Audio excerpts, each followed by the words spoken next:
नमस्कार विद्यार्थी मित्रांनो, गणित हा विषय म्हटलं तर मुलांच्या चेहऱ्यावर थोडं टेन्शनच दिसतं. असं का होतं माहीत नाही, पण मला तरी वाटतं की गणितासारखा सोपा विषय दुसरा कोणताही नाही. आपल्या मुलांना जर गणितामधले बेसिक कन्सेप्ट्स म्हणजे जर बेरीज, वजाबाकी, गुणाकार, भागाकार हे सगळं जर करता येत असलं तर आपल्या मुलांना कोणतंही गणित सोडवता येतं, कोणतंही उदाहरण ते सहजरित्या सोडवू शकतात. आणखीन एक गोष्ट सांगायची झाली तर आजकालची मुलं गणिताचा अभ्यास करतात म्हणजे काय करतात, जी गणित पुस्तकामध्ये दिलेली आहेत ती जी शाळेमध्ये सोडून घेतात जसंच्या तसं 3, 4, 5 वेळा सोडवतात आणि फक्त प्रॅक्टिस करतात, सराव करतात. आणि जेव्हा परीक्षेमध्ये उदाहरण सेमच असतं, फक्त नंबर्स बदलून आलेले असतात, तेव्हा मात्र विद्यार्थी तिथे गोंधळतात. असं का होतं बरं? कारण विद्यार्थी ते गणित समजावून न घेता फक्त त्या अंकांची बेरीज, त्याचं उत्तर काय येतं हेच त्याला माहीत असतं, पण ते उदाहरण कसं सोडवायचं याचा त्यांनी विचार केलेला नाही.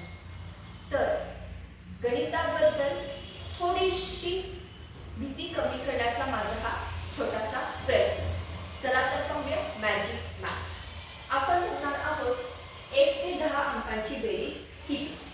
हे जर उदाहरण दिलं तर मुलं 1 + 2 + 3 + 4 असं न करता फ्रॅक्शन ऑफ सेकंडमध्ये हे उदाहरण कसं सोडवायचं, याचं उत्तर कसं लिहायचं हे आपण बघूया. तर उदाहरण आहे 1 + 2 + 3 + 4 + 5 हा सरळ संख्या आहे 10 पर्यंत. तर 1 ते 10 अंकांची बेरीज किती? चला, पण सुरुवातीपासून 5वा अंक कोणता आहे तो बघायचा. 1 2 3 4 5.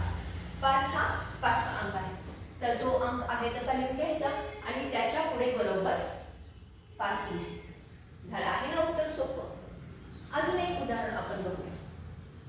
11 ते 20 संख्यांची बेरीज किती? 14 + 15 + 16 + 17 + 18 + 19 + 20 बरोबर किती? आपण काय करणार आहोत, पहिल्यापासून संख्या मोजणार आहोत. जी 5व्या स्थानी संख्या आहे ती जशीच्या तशी लिहून घ्यायची. 11 1 2 3 4 आणि 5. 15 आहे असं लिहून घ्यायचं आणि त्याच्या पुढे आपल्याला काय लिहायचं आहे, फक्त 5 हा अंक आहे, तर आपल्याला उत्तर मिळालेलं आहे.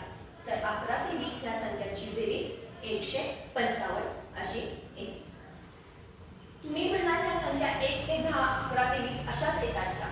असं नसून आपण कोणतीही मधुर संख्या घ्या. 23.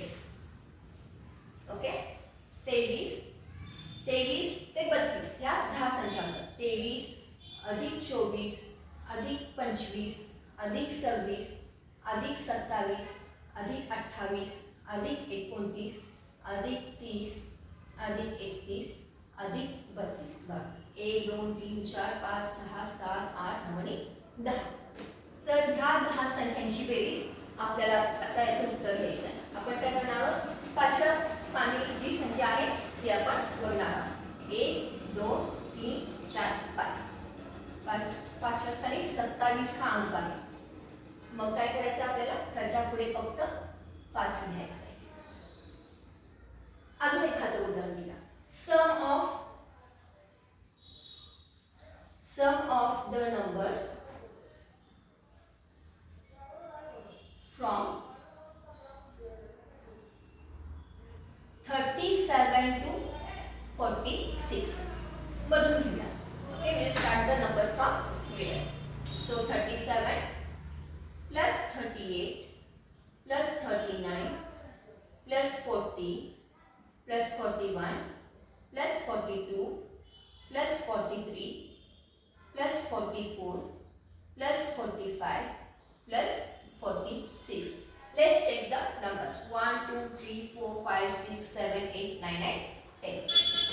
So we first write the number which is at the 5th place. 1 2 3 4 and 5. Write the number as it is and just write the 5. So the sum of the numbers from 37 to 46 is 450 आहे की नाही खरी गंमत. आता हे उदाहरण मी सोडवले.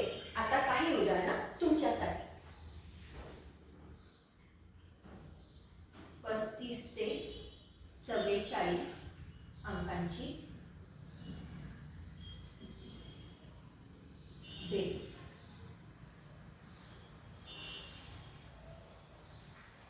आणि इंग्लिश मीडियम स्टुडंटसाठी सम ऑफ द नंबर्स फ्रॉम